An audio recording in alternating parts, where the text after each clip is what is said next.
Hello ನಮಸ್ಕಾರ, welcome back to my YouTube channel. ನಾನು ನಿಮ್ಮ ಕಾವ್ಯಗೌಡ. ಸೊ ಇವತ್ತು ಬೆಳಗ್ಗೆ ಎದ್ದು ಎಲ್ಲರೂ ರೆಡಿಯಾಗಿ ಸ್ನಾನ ಮಾಡಿಕೊಂಡು ದೇವಸ್ಥಾನಕ್ಕೆ ಹೊರಡ್ತಾ ಇದ್ದೀವಿ. ನಮ್ಮ ಅಕ್ಕ ಅವ್ರ ಮನೆ ದೇವರಿಗೆ ಪ್ಲಸ್ ಇನ್ನೊಂದು ದೇವಸ್ಥಾನಕ್ಕೆ ಹೋಗ್ತಾ ಇದ್ದೀವಿ. ಆ ದೇವಸ್ಥಾನಕ್ಕೆ ಏನಕ್ಕೆ ಹೋಗ್ತಾ ಇದ್ದೀವಿ ಅಂದರೆ ಅಣ್ಣಂಗೆ ಒಂದು ಹರಕೆ ಇತ್ತು, ನಮ್ಮ ಮಾವ ಮಾಡ್ಕೊಂಡಿದ್ರು. ಸೊ ಹಾಗಾಗಿ ಆ ಒಂದು ಹರಕೆನ ತೀರಿಸ್ಬರೋಕ್ಕೆ ಅಂತ ಹೋಗ್ತಾ ಇದ್ದೀವಿ. ಹರಕೆ ಅಂದರೆ ಆ ಥರದ್ದೇನೂ ಅಲ್ಲ, ಜಸ್ಟ್ ದೇವಸ್ಥಾನಕ್ಕೆ ಹೋಗಿ ದರ್ಶನ ಮಾಡಿಕೊಂಡು ಬರೋ ಅಂಥದ್ದು. ಸೊ ಹಾಗಾಗಿ ಅಲ್ಲಿಗೂ ಕೂಡ ಹೋಗಿ ಬರೋಣ. ಹಾಗೆ ಅದಕ್ಕೆ ಮುಂಚೆ ಹಾಗೆ ಹೋಗಿ ಆಂದವೇ ಹಂಗೆ ಬರ್ತಾ ಅದನ್ನು ಮುಗಿಸ್ಕೊಂಡು ಬರೋಣ ಅಂತ ಹೊರಟ್ವಿ. ಫೈನಲ್ ಆಗಿ ಬಂದ್ವಿ ದೇವಸ್ಥಾನದ ಹತ್ರ. ಈಗ ದೇವಸ್ಥಾನದ ಹತ್ರ ಹೋಗಿ ಇಲ್ಲೂ ಕೂಡ ಸ್ವಲ್ಪ ಸ್ಪೆಷಲಾಗಿ ಏನೋ ಇತ್ತು, ಅಂದರೆ ದೇವ್ರುಗಳನ್ನೆಲ್ಲನೂ ಹೊರಡಿಸಿದ್ರು. ಸೊ ಹಾಗಾಗಿ ಇವತ್ತು ಸ್ಪೆಷಲ್ ಪೂಜೆಗಳೆಲ್ಲ ಇತ್ತು. ಹಾಗಾಗಿ ಎಲ್ಲ ದೇವಸ್ಥಾನಗಳಿಗೂ ಹೋಗಿ ದರ್ಶನ ಮಾಡಿಕೊಂಡು ಆ್ಯಂಡ್ ಪೂಜೆ ಆಗೋ ತನಕ ವೆಯ್ಟ್ ಮಾಡಬೇಕಿತ್ತು. ಸೊ ದೇವರು ಹೊರಗಡೆ ಬಂದಿತ್ತು. ಸೊ ಹಾಗಾಗಿ ದೇವರು ಗುಡಿ ತುಂಬೋ ತನಕನೂ ವೆಯ್ಟ್ ಮಾಡಬೇಕಿತ್ತು. ಸೊ ಹಾಗಾಗಿ ಎಲ್ಲ ದೇವಸ್ಥಾನಗಳಿಗೆಲ್ಲ ಹೋಗಿ ಈಗ ವೆಯ್ಟ್ ಮಾಡ್ತಾಯಿದ್ವಿ ಇಲ್ಲಿ ಕೂತ್ಕೊಂಡು. ಸೊ ನಾವು ಎಲ್ಲರೂ ಬಂದಿದ್ವಿ, ನಿಶ್ಚು ನೀರು, ನಮ್ಮ ಅಣ್ಣ, ಅದಕ್ಕೆ ನಮ್ಮ ಅಕ್ಕ, ನಮ್ಮ ಬಾವ, ನಮ್ಮ ಪಾಪು, ನಮ್ಮಮ್ಮ ಎಲ್ಲರೂ ಬಂದಿದ್ವಿ. ಸೊ ಹಾಗಾಗಿ ಎಲ್ಲರೂ ಅಲ್ಲಿ ಕೂತು ವೆಯ್ಟ್ ಮಾಡ್ತಾಯಿದ್ವಿ. ಅದಾದಮೇಲೆ ಇನ್ನೇನು ಹೋಗಿ ದೇವಸ್ಥಾನದ ಹತ್ರನೇ ವೆಯ್ಟ್ ಮಾಡೋದ, ದೇವ್ರು ಬಂದು ಗುಡಿ ಸೇರೋ ತನಕನೂ ಅಲ್ಲೇ ಕೂತ್ಕೊಳ್ಳೋದ ಅಂದ್ಕೊಂಡು ದೇವಸ್ಥಾನದ ಹತ್ರ ಬಂದ್ವಿ. ಇನ್ನೂ ದೇವ್ರು ಕೂಡ ಒಳಗಡೆ ಹೋಗಿರಲಿಲ್ಲ, ಇನ್ನು ಹೊರಗಡೆ ಎಲ್ಲ ಹೋಗಿತ್ತು. ಅಲ್ಲಿಂದ ಬಂತು ದೇವರು. ಈಗ ಗುಡಿಯೊಳಗೆ ಹೋಗಬೇಕು. ಅದಕ್ಕೂ ಮುಂಚೆ ಅದಕ್ಕೆ ಪೂಜೆ, ಅದು ಅಷ್ಟು ಬೇಗ ಹೋಗಲ್ಲ ಅಲ್ವಾ ದೇವರು. ಒಂದಷ್ಟು ಪೂಜೆ ಮಾಡಿ ಅದೆಲ್ಲ ಸುತ್ತಾಕಿ ಎಲ್ಲ ಮಾಡಿ ಹೋಗೋ ಅಷ್ಟರಲ್ಲಿ ಸ್ವಲ್ಪ ತಾಗತ್ತೆ. ಸೊ ಹಾಗಾಗಿ ಅದನ್ನೆಲ್ಲನೂ ನೋಡ್ತಾ ಇದ್ವಿ. ಅದಾದಮೇಲೆ ದೀಪ ಎಲ್ಲ ಹಚ್ತಾರೆ. ಸೊ ಅದಾದಮೇಲೆ ಎಲ್ಲ ಪೂಜೆ ಮತ್ತು ಇಲ್ಲಿ ಅರಸೇವೆ ಕೂಡ ಇತ್ತು ಇವತ್ತು. ಹಾಗಾಗಿ ಪೂಜೆ ಎಲ್ಲ ಮುಗಿಸ್ಕೊಂಡು ಅರಸೇವೆ ಎಲ್ಲ ಊಟ ಮಾಡಿಕೊಂಡು ಪ್ರಸಾದ ತಿಂದ್ಕೊಂಡು ಹೋಗೋಣ ಅಂತ ವೇಟ್ ಮಾಡ್ತಾ ಇದ್ವಿ. ಸೊ ನಮ್ಮ ಅಕ್ಕವ್ರ ಮನೆ ದೇವರು ವೆಂಕಟೇಶ್ವರ, ಹಾಗಾಗಿ ಅವರು ಕೂಡ ಪೂಜೆ ಮಾಡಿಸ್ಕೊಂಡು ಹೋಗೋಕ್ಕೆ ಅಂತ ಎಲ್ಲರೂ ಬಂದಿದ್ದರು.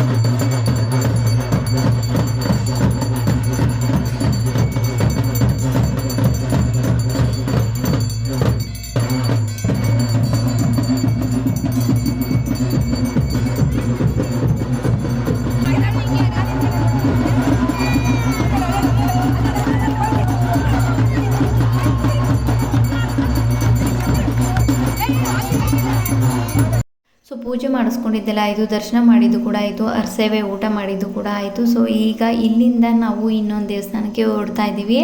ನಾವೀಗ ಬಂದಿದ್ದೆ ಹೊದಿಗೆರೆ ಸಿದ್ದೇಶ್ವರ ಸ್ವಾಮಿಗೆ. ಸೊ ಇಲ್ಲೇ ಅಣ್ಣಂಗೆ ದರ್ಶನ ಮಾಡಬೇಕು, ಹರಕೆ ಇದ್ದಿದ್ದು. ಸೊ ಹಾಗಾಗಿ ಬಂದ್ವಿ ಇಲ್ಲಿ. ಸಿದ್ದೇಶ್ವರ ಸ್ವಾಮಿ ಇಲ್ಲಿಗೆ ಬಂದು ನೆಲೆಸಿದ್ದು ಹೇಗೆ, ಇಲ್ಲಿಗೆ ಯಾವ ಕಾರಣಕ್ಕೆ ಬಂದಿದ್ರು ಅನ್ನೋದನ್ನು ಚಿಕ್ಕದಾಗಿ ಒಂದು ಹಿಸ್ಟ್ರಿನ ಹೇಳ್ತೀನಿ. ಹೊದಿಗೆರೆಯಿಂದ ಸುಮಾರು 2 ಕಿಲೋಮೀಟರ್ ದೂರದಲ್ಲಿ ನೊಡವಿ ಎಂಬ ಪಟ್ಟಣವಿತ್ತಂತೆ. ಆ ಪಟ್ಟಣನ 7 ಜನ ಗೌಡರು ಆಳ್ವಿಕೆ ಮಾಡ್ತಾ ಇದ್ರಂತೆ.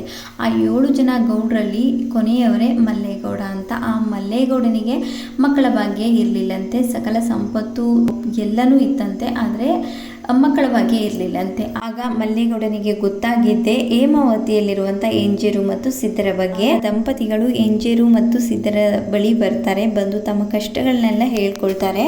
ಆಗ ಎಂಜೇರು ಮತ್ತು ಸಿದ್ದರು ಆಶೀರ್ವಾದ ಮಾಡ್ತಾರೆ, ನಿಮಗೆ ಸಂತಾನ ಭಾಗ್ಯ ಆಗತ್ತೆ, ಆದರೆ ನಿಮಗೆ 7 ಜನ ಹೆಣ್ಮಕ್ಳು ಜನಿಸ್ತಾರೆ ಅಂತ. ಮಕ್ಕಳೇ ಇಲ್ಲದ ಈ ದಂಪತಿಗಳಿಗೆ 7 ಜನ ಹೆಣ್ಮಕ್ಳು ಜನಿಸ್ತಾರೆ ಅಂತ ಕೇಳಿ ಖುಷಿ ಆಗತ್ತೆ. ಮಲ್ಲೇಗೌಡ ಯತಿಗಳಿಗೆ ಹೇಳ್ತಾನೆ, ನೀವು ನಮ್ಮಿಂದ ಏನಾದರೂ ನಿರೀಕ್ಷಿಸಿದರೆ ನಾವು ಅದನ್ನು ಹರಕೆ ರೂಪದಲ್ಲಿ ತೀರಿಸ್ತೀನಿ ಅಂತ.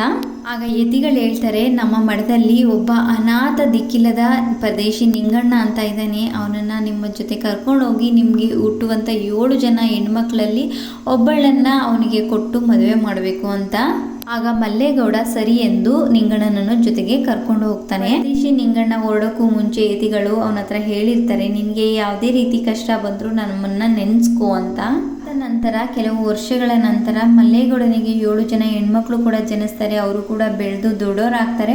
ಅವರೆಲ್ಲರಿಗೂ ಮದುವೆ ಕೂಡ ಮಾಡಿ ಬೇರೆಯವ್ರ ಮನೆಗೆ ಕಳಿಸ್ತಾರೆ. ಆದರೆ ಕೊನೆಯ ಮಗಳು ನಿಂಗಣ್ಣನನ್ನೇ ಇಷ್ಟಪಡ್ತಾ ಇರ್ತಾಳೆ. ಆದರೆ ಮಲ್ಲೇಗೌಡನಿಗೆ ಪರದೇಶಿ ನಿಂಗಣ್ಣನಿಗೆ ತನ್ನ ಮಗಳನ್ನು ಕೊಟ್ಟು ಮದುವೆ ಮಾಡಲಿಕ್ಕೆ ಇಷ್ಟ ಇರೋದಿಲ್ಲ. ಯತಿಗಳಿಗೆ ಕೊಟ್ಟ ಮಾತು ಮುರಿದ್ರೂ ಪರವಾಗಿಲ್ಲ, ನನ್ನ ಮಗಳನ್ನು ಪರದೇಶಿ ನಿಂಗಣ್ಣನಿಗೆ ಕೊಟ್ಟು ಮದುವೆ ಮಾಡೋದಿಲ್ಲ ಅಂತ ನಿರ್ಧಾರ ಮಾಡಿ ತನ್ನ ಮಗಳಿಗೆ ಬೇರೆ ಒಂದು ಸಂಬಂಧ ನೋಡಿ ಮದುವೆ ಕೂಡ ನಿಶ್ಚಯ ಮಾಡ್ತಾರೆ.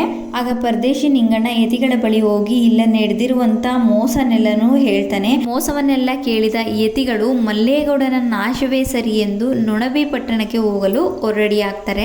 ಹೇಮಾವತಿಯಿಂದ ಹೊರಡೋಕ್ಕೂ ಮುಂಚೆ ಸಿದ್ಧರು ಪರದೇಶಿ ನಿಂಗಣ್ಣನನ್ನು ಕರೆದು ಹೇಳ್ತಾರೆ, ನಾವು ನಿಮ್ಮ ಸಹಾಯಕ್ಕೆ ಬರ್ತಾ ಇದ್ದೀವಿ, ಆದರೆ ನೀನು ಹಿಂದೆ ತಿರುಗಿ ನೋಡಬಾರ್ದು ಅಂತ. ಸರಿ ಎಂದು ಪರದೇಶಿ ನಿಂಗಣ್ಣ ನೊಣಬಿ ಪಟ್ಟಣಕ್ಕೆ ಹೊರಡ್ತಾನೆ. ಸ್ವಲ್ಪ ಸಮಯ ಕಳೆದ ನಂತರ ಪರದೇಶಿ ನಿಂಗಣ್ಣನಿಗೆ ಅನುಮಾನ ಬಂದು ಹಿಂದೆ ತಿರುಗಿ ನೋಡ್ತಾನೆ. ಆಗ ಆಕಾಶ ಭೂಮಿ ಒಂದಾಗುವಂತೆ ಕಾಲಭೈರವನ ರೂಪ ತಾಳಿ ನೊಣಬಿ ಪಟ್ಟಣವನ್ನೆಲ್ಲ ನಾಶ ಮಾಡಿರ್ತಾರೆ. ಆಗ ಪರದೇಶಿ ನಿಂಗಣ್ಣನನ್ನು ಕರೆದು ಹೇಳ್ತಾರೆ, ನಾನು ಹಿಂದೆ ತಿರುಗಿ ನೋಡಬೇಡ ಅಂತ ಹೇಳಿದ್ದೆ, ಆದರೂ ನೀನು ನೋಡಿದ್ಯಾ, ನನ್ನ ಕಣ್ಮರೆಯಾಗಿ ಹೋಗು, ಕಣ್ಣಿಗೆ ಕಾಣಿಸ್ತಂತೆ, ದಕ್ಷಿಣ ದಿಕ್ಕಿನ ಕಡೆ ಹೊರಡು ಅಂತ ಹೇಳಿ ಅವರು ಕೂಡ ಮಠಕ್ಕೆ ಹೊರಡ್ತಾರೆ. ಮಾರ್ಗ ಮಧ್ಯದಲ್ಲಿ ಬಾಯಾರಿಕೆ ಆದಾಗ ತನ್ನ ಕೈಯಲ್ಲಿದ್ದ ತ್ರಿಶೂಲದಿಂದ ಬಾವಿನ ತೋಡಿ ಅದರಿಂದ ನೀರನ್ನ ಕುಡಿದು ದಾಹನ ತೀರಿಸ್ಕೊಳ್ತಾರೆ. ಜಾಗದಲ್ಲೇ ಬಹುದಿನಗಳ ಕಾಲ ನೆಲೆಸಿರ್ತಾರೆ, ಅಂದ್ರೆ ಒದ್ದಿಕೆರೆಯಲ್ಲೇ ನೆಲೆಸಿರ್ತಾರೆ. ಹಾಗಾಗಿ ಈ ಪವಾಡದಿಂದ ನಿರ್ಮಾಣವಾಗಿರುವಂಥ ಬಾವಿನ ಮಜ್ಜನದ ಬಾವಿ ಅಂತ ಕರೀತಾರೆ. ಈ ದೇವಸ್ಥಾನವನ್ನು ಸಿದ್ದೇಶ್ವರ ಸ್ವಾಮಿ ದೇವಸ್ಥಾನ ಅಂತ ಕರೀತಾರೆ.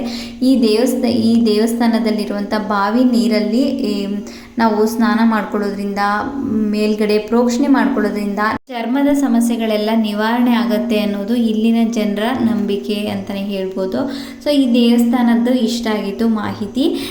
ಇಲ್ಲಿಂದ ದೇವಸ್ಥಾನದ್ದೆಲ್ಲ ಪೂಜೆ ಎಲ್ಲನೂ ಮಾಡಿಕೊಂಡು ದರ್ಶನ ಮಾಡಿಕೊಂಡು ಪ್ರಸಾದ ಹಂಚಿ ಎಲ್ಲನೂ ಬಂದು ಇಲ್ಲೇ ಹೋಗ್ತಾ ಅಂದವಿ ಪಾನಿಪುರಿ ಏನಾದರೂ ತಿನ್ನೋಣ ಅಂತ ಸ್ಟಾಪ್ ಮಾಡಿದ್ವಿ. ಪಾನಿಪುರಿ ಅಂತೂ ಸಿಕ್ಕಾಪಟ್ಟೆ ಚೆನ್ನಾಗಿತ್ತು. ಮಳೆ ಬರ್ತಾ ಇದ್ದಿದ್ದಕ್ಕೂ ಆ ಟೇಸ್ಟಿಗೂ ತುಂಬಾ ಇಷ್ಟ ಆಯಿತು ನಮಗಂತೂ.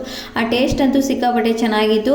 ಇಲ್ಲಿ ದೇವಸ್ಥಾನಕ್ಕೆ ಹೋಗೋ ಸಿದ್ದೇಶ್ವರ ಸ್ವಾಮಿ ದೇವಸ್ಥಾನಕ್ಕೆ ಹೋಗೋ ರೂಟ್ ಇದೆಯಲ್ಲ, ಇನ್ನೇನು ದೇವಸ್ಥಾನದ ಎಂಟ್ರೆನ್ಸು ಅಂದರೆ ಆರ್ಚ್ ಇದೆ, ಆರ್ಚ್ ಪಕ್ಕನೇ ಇವರು ಪಾನಿಪುರಿ ಮಾಡ್ತಾರೆ. ತುಂಬಾ ಟೇಸ್ಟಿಯಾಗಿತ್ತು. ಆ್ಯಂಡ್ ಹೆಂಗಿರುತ್ತೋ ಏನೋ ಅಂತ ಕೂತ್ಕೊಂಡ್ವಿ, ಬಟ್ ಅಂದರೆ ಸಿಕ್ಕಾಪಟ್ಟೆ ಚೆನ್ನಾಗಿತ್ತು ಈ ಟೇಸ್ಟ್ ಅಂತೂ. ಆ ಮಳೆ ಬರ್ತಾ ಇದ್ದಿದ್ದಕ್ಕೂ ಆ್ಯಂಡ್ ಅಂದರೆ ಚಿಕ್ಕ ಚಿಕ್ಕ ಹನಿ ಹಾಕ್ತಾ ಇದ್ದಿದ್ದಕ್ಕೂ ಈ ಟೇಸ್ಟಿಗೂ ತುಂಬಾ ಇಷ್ಟ ಆಯಿತು. ಪಾನಿಪುರಿ, ಮಸಾಲ ಪುರಿ ಪ್ರತಿಯೊಂದೂ ಟೇಸ್ಟ್ ಅಂತೂ ತುಂಬಾ ಚೆನ್ನಾಗಿತ್ತು. ಆ ಕಡೆ ಯಾರಾದರೂ ಹೋದರೆ ಇವ್ರ ಹತ್ರ ತಿನ್ನಿ, ತುಂಬಾ ಚೆನ್ನಾಗಿತ್ತು. ನಮಗಂತೂ ಪರ್ಸ್ನಲಾಗಿ ಇಷ್ಟ ಆಯಿತು. ಸೊ ಇಲ್ಲಿಂದ ಈಗ ಎಲ್ಲ ತಿಂದ್ಕೊಂಡು ಈಗ ಮನೆ ಕಡೆ ಓಡೋಣ ಅಂತ ಹೊರಡ್ತಾ ಇದ್ದೀವಿ. ಇಲ್ಲಿಂದ ನಮ್ಮ ಅಕ್ಕವ್ರನ್ನೆಲ್ಲನೂ ಡ್ರಾಪ್ ಮಾಡಿ ಅದಾದಮೇಲೆ ನಮ್ಮೂರಿಗೆ ಹೋಗಬೇಕು. ಹಾಗೆ ಮನೆಗೆ ಹೋಗ್ತಾ ಆಂದವೇ ಅಕ್ಕರು ಹೊಲದಲ್ಲಿ ಹೋಗಿ ಟೊಮೊಟೊ ಹಾಕಿದ್ರು. ಟೊಮೊಟೊ ಬೆಲೆ ಅಂತೂ ಫುಲ್ಲು ಕೆಳಗಡೆ ಇಳಿದ್ಬಿಟ್ಟಿದೆ, ಬೆಲೆನೇ ಇಲ್ಲ, ರೇಟೇ ಇಲ್ಲ. ಸೊ ಹಾಗಾಗಿ ಟೊಮೊಟೊ ಹಾಕಿರೋರೆಲ್ಲರೂ ಹಂಗೆ ಬಿಟ್ಬಿಟ್ಟಿದ್ದಾರೆ, ಕೈ ಬಿಟ್ಬಿಟ್ಟಿದ್ದಾರೆ.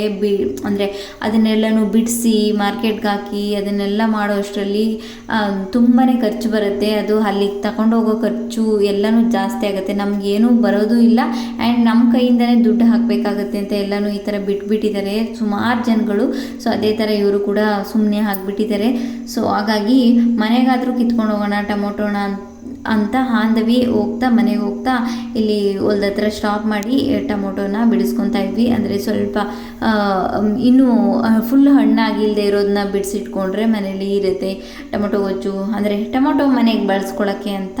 ಸೊ ಹೇಗಿದ್ರು ವೇಸ್ಟ್ ಅಲ್ವಾ, ಬಿಟ್ಬಿಟ್ಟಿದ್ದಾರೆ ಅಂತ. ಸೊ ಕಿತ್ಕೊಂಡು ಹೋಗೋಣ ಅಂತ ಅಲ್ಲಿ ಕೂಡ ಎಲ್ಲರೂ ಬಂದು ಅಂದವೇ ಅಲ್ಲೇ ಸ್ಟಾಪ್ ಮಾಡಿ ಟೊಮೊಟೊ ಎಲ್ಲ ಬಿಡಿಸ್ಕೊಳ್ತಾ ಇದ್ವಿ. ಅಂದರೆ ಈ ಥರ ಚೆನ್ನಾಗಿ ಆ ಬೆಳೆಗಳು ವೇಸ್ಟ್ ಆದಾಗ ಸಿಕ್ಕಾಪಟ್ಟೆ ಬೇಜಾರಾಗುತ್ತೆ. ಅಂದರೆ ಕಣ್ಣಿಂದ ಸುಮ್ಮನೆ ಎಲ್ಲೋ ನೋಡಿಲ್ಲ ಅಂದರೆ ಏನೂ ಬೇಜಾರಾಗಲ್ಲ, ಕಣ್ಣಿಂದ ನೋಡಿದ್ರಂತೂ ಸಿಕ್ಕಾಪಟ್ಟೆ ಬೇಜಾರಾಗುತ್ತೆ. ಇಷ್ಟೊಂದೆಲ್ಲ ಇನ್ವೆಸ್ಟ್ ಮಾಡಿರ್ತಾರೆ, ಯಾರೇ ಆಗಿರಲಿ, ಇವರು ಅಂತಲ್ಲ, ಈ ಯಾವುದೇ ಒಂದು ಬೆಳೆಗೆ ಆಗಿರಲಿ ಇನ್ವೆಸ್ಟ್ ಮಾಡಿರ್ತಾರೆ. ಈ ಥರ ಒಂದು ಆದಾಗ ಬೇಜಾರಾಗುತ್ತೆ. ಎಫರ್ಟ್ಸ್ಗೂ ಬೆಲೆ ಇಲ್ಲ, ಬೆಳೆಗೂ ಬೆಲೆ ಇಲ್ಲ ಅಂತ. Thank you for watching this video. Love you all. ಮತ್ತೊಂದು ಹೊಸ ವಿಡಿಯೋ ಜೊತೆ ಸಿಗ್ತೀನಿ.